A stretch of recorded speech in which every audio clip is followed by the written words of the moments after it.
Bonjour chers amis, aujourd'hui on va avoir une vidéo culturelle de la part de Masha la Russe en français et on va visiter une exposition dans le bâtiment qui se trouve derrière moi. Alors qu'est-ce que c'est que ce bâtiment? C'est le bâtiment de la galerie Tretiakov. Vous allez être étonnés parce qu'il est moderne, il est assez carré. En fait, il faut savoir que la galerie Tretiakov a deux bâtiments à Moscou qui se trouvent, on va dire, à 2 km l'un de l'autre. Et ça, c'est la nouvelle galerie Tretiakov. Ça veut dire que dans les expositions permanentes, ici, vous allez trouver tout ce qui est 20e siècle. Ça veut dire tout ce qui est avant-gardiste, tout ce qui est réaliste, du 20e siècle soviétique. Voilà, c'est ici. Des Kandinsky, des Malevich, etc. Donc ça va être pour ce bâtiment-là. Et moi, je suis venue ici avec Ilmira d'ailleurs, que je vais rejoindre tout à l'heure, pour regarder une exposition d'un peintre russe, Pimenov, qui a travaillé à l'époque soviétique et qui a beaucoup, on va dire, glorifié un peu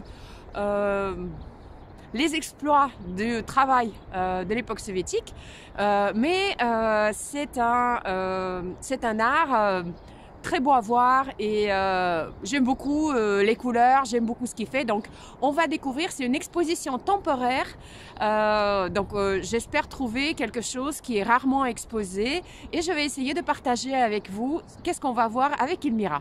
On y va! Voilà, nous nous trouvons dans le hall d'entrée du musée. Il faut faire tous ces escaliers pour monter et pour voir les expositions temporaires ou permanentes. Joli sapin. Et ben j'attends Ilmira.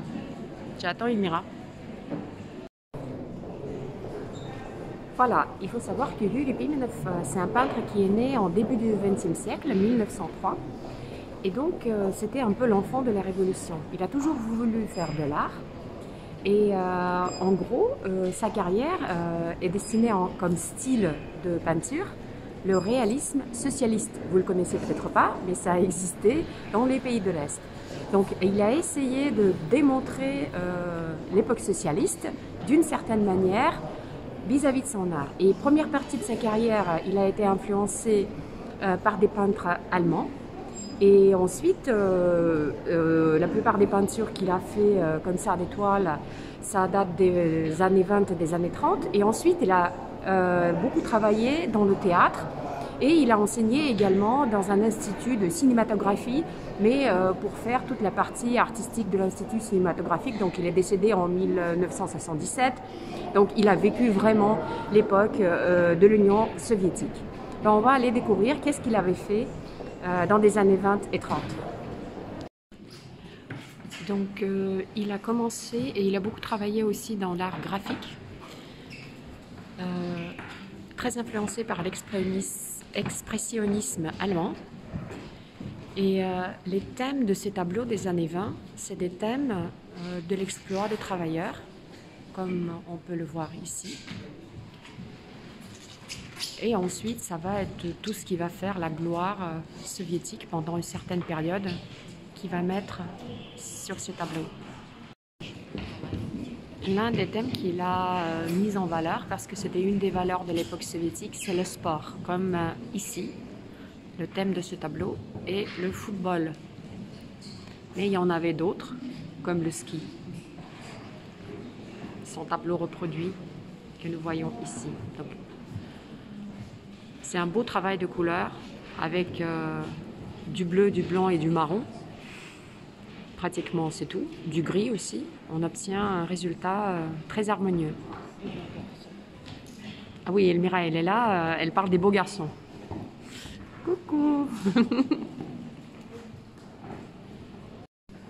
Il a également fait des illustrations, des récits. Ça, c'est New York.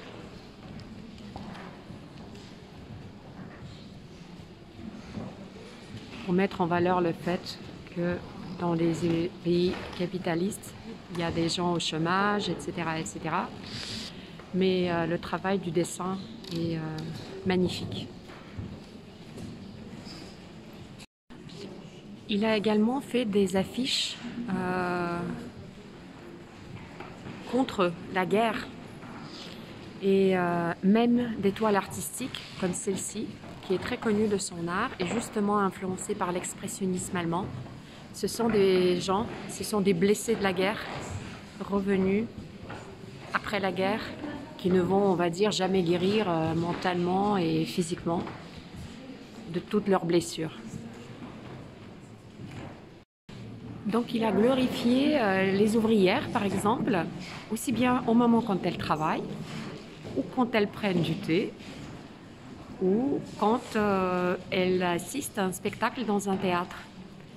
Et toujours un magnifique travail de couleur dans les toiles que j'aime beaucoup chez lui.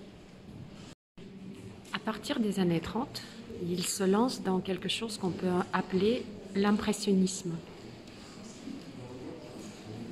On voit de la douceur, il n'y a plus de guerre, la vie a changé et je vais vous montrer tout à l'heure la toile que j'apprécie le plus chez lui et ça doit être la plus connue.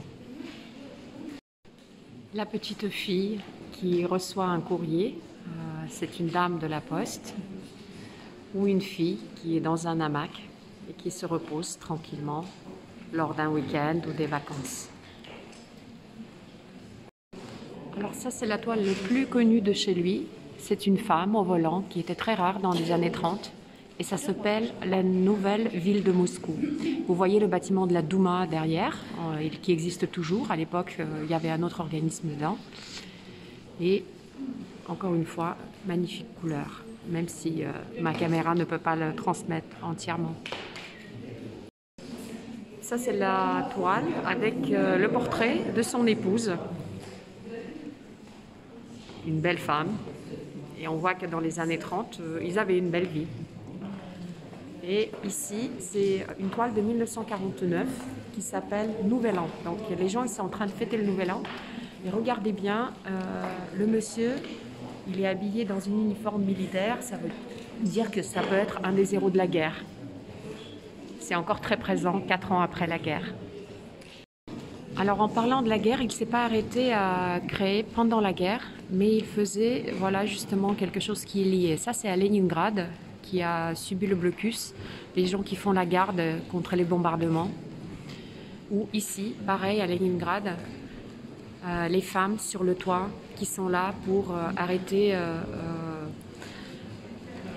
C'était comme des bombes qui tombaient mais qui ne s'explosaient pas, qui donnaient juste le feu sur le toit et il fallait les arrêter le plus rapidement possible pour que la maison ne brûle pas. Ça, c'est à Moscou, 1941. Une femme qui va peut-être partir en évacuation et une des routes de la guerre.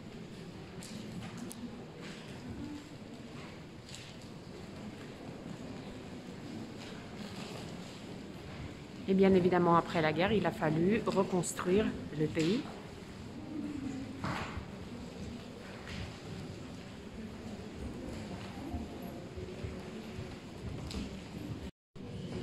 Jolie aquarelle des années 50 pour montrer la ville qui renaît et qui ne porte plus les signes de la guerre. Et même une nature morte, une des tables. Bon, c'est vrai que le pays il avait différentes étapes et on pouvait voir de plusieurs manières, mais chez lui, les couleurs sont très positives. Il montre surtout des choses qui donnent de l'espoir. Ça, c'est des années 60 déjà. Et celle-ci, 1965, c'est un jeune couple qui a eu un nouvel appartement, qui vient d'emménager.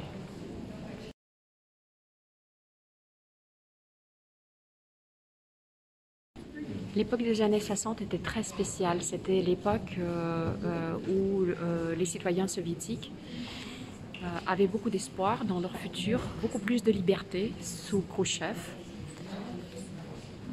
Cette époque s'appelait Ottepel, ça veut dire l'époque du début, des débuts de printemps, des premières chaleurs de printemps. Et Là, il était très à l'aise pour montrer la nouvelle vie et les nouveaux espoirs des jeunes. Comme sur cet exemple-là, des jeunes mariés qui sont sur un chantier de leur future maison. Ou comme ici, c'est des filles, ça s'appelle les premières filles de mode. Même si elles sont sur un chantier, il n'y a pas de route, mais c'est déjà très différent des années 40, quand tout était gris, parce qu'il y avait la guerre, ou 50, quand il n'y avait pas d'argent. C'est un peu la jeunesse de ma mère. Ces jolies filles avec des jupes de cette forme-là. Et ensuite, il a eu l'occasion de voyager un peu, donc on reconnaît bien ici les paysages de l'Italie.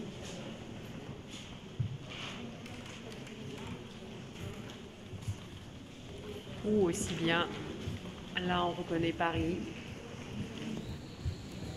Et ça également, c'est la France, Paris. Alors, cette toile-là, elle s'appelle un employé du Louvre, du musée du Louvre. Faite en 1958, quand il a fait ses voyages en Europe. Et ça, c'est des amoureux sur la Seine. Et là, c'est tout à fait différent. C'est l'époque quand il a travaillé pour les théâtres, pour les décors de théâtre, où il faisait aussi les affiches. Et on a l'impression de se retrouver dans le 19e siècle, malgré le fait que c'est des années 60 du 20e siècle. Et il a pas mal aussi fait de choses liées à la beauté des salles de théâtre et des spectacles. Donc il n'a pas vécu l'époque des grandes robes comme ça, mais sur la scène, c'était joli. Et des jolies affiches. J'adore ces affiches. Ça, c'est une affiche des années 30. Celle-ci également, pour un film des années 30.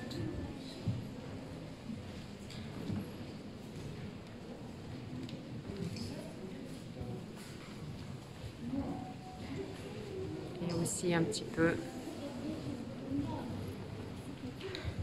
des grandes actrices de l'époque. Ça, c'est Zinaida Reich. Ça, c'est la fameuse actrice russe Tatiana Samoilova, du film qui a reçu... bon, ici, elle est dans un autre rôle, mais elle a fait le film Quand passent les cigognes, qui a eu le prix du Festival de Cannes, dans des années 60, il me semble.